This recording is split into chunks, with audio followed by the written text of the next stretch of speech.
everything is created twice. First in the mind and then in reality. Toastmaster of the evening, fellow Toastmasters and distinguished guests, habit number 2, begin with the end in mind, given by Dr. Stephen Covey in his famous book, The 7 Habits of Highly Effective People, introduced me to a very powerful exercise. Over the years, I've observed that a variant of this exercise is used by successful leaders around the world.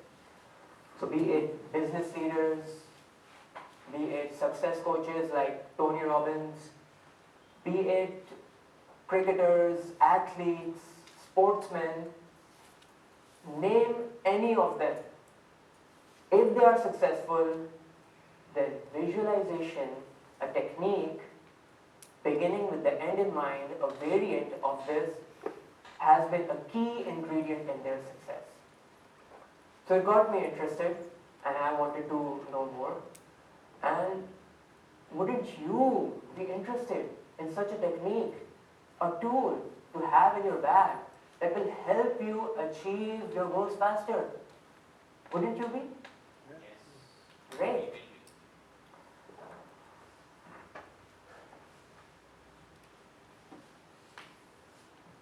Visualization. This was first discovered by Edwin Jacobson, a physiologist. He studied the subject and he asked his subjects to visualize doing an athletic activity. What he observed was very interesting. He observed subtle but real movement in the muscles, which was similar to the movement had these subjects been doing or performing the imagined activity actually. This discovery later on was confirmed by another study, an Australian psychologist, Alan Richardson. He observed 3 random groups play a sport, basketball, and he used this technique. And he confirmed that yes, the group that used it had 24% more chance of improving their skills.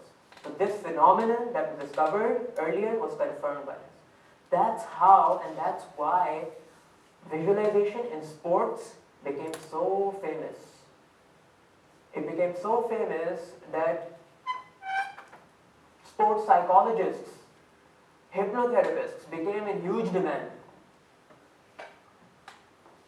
I'm sure you must have heard this phrase, mind over body, used by sportsmen, athletes, even cricketers, everyone. After you learn this technique today, visualization, and I'm going to teach you that, you would go beyond this and you will say mind over reality. And in fact, I will go even further by saying you will be able to bend reality. How? How does this work? Why is this so powerful? Our brain has a system in it. It's called the reticular activating system. Don't worry, it's a technical term. Bear with me.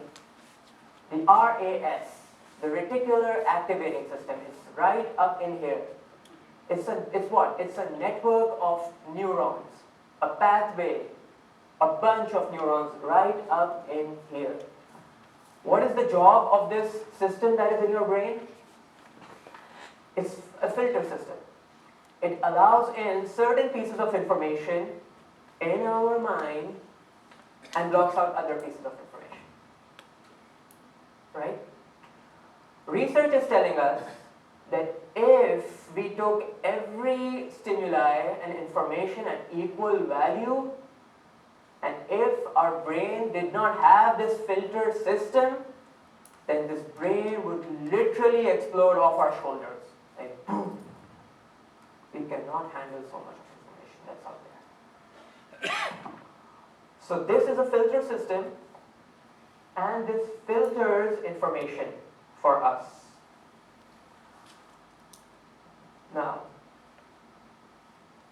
Guess who programmed this filter?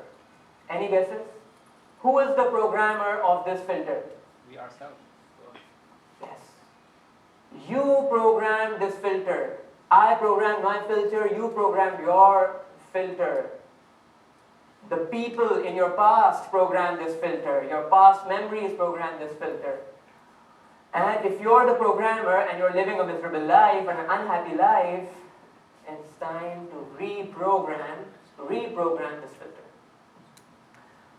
Just to give you an illustration, for example, if you believe and you think that you're unlovable and that you are an average worker or a bad worker, this filter is going to pick out information and evidences from the environment that's going to confirm this belief. So if you're the programmer of this filter, it's better to start changing it. So I'll give you 2 steps based on science and research. Step number 1 is to pick up a goal that you have set for yourself and close your eyes. And imagine yourself accomplishing that goal. For example, if your goal is to improve your self-worth in 1 year's time, or your goal is to become a great public speaker, close your eyes and imagine yourself giving the greatest of deliveries, the greatest of speeches to a vast audience who are engaged and listening to you, absorbed in your content. Picture that. That's step 1. Do this. Could be any goal. Then I want you to do another step. Step 2. Step 2 is attaching. Thinking of positive emotions that you will feel when you achieve that goal. For example, if you delivered a great public speech, the calm that you feel on stage, the relaxation that you feel, the happiness, the sense of worth, pride that you will feel. Marry that emotion to that image. Research tells us that the brain does not know the difference between an actual memory and an imagined memory. I'll repeat that again. Your brain does not know the difference between an actual memory and an imagined memory. That's why dreams feel so real when you're in them. Whenever you're dreaming, you feel as if it's happening right there with you.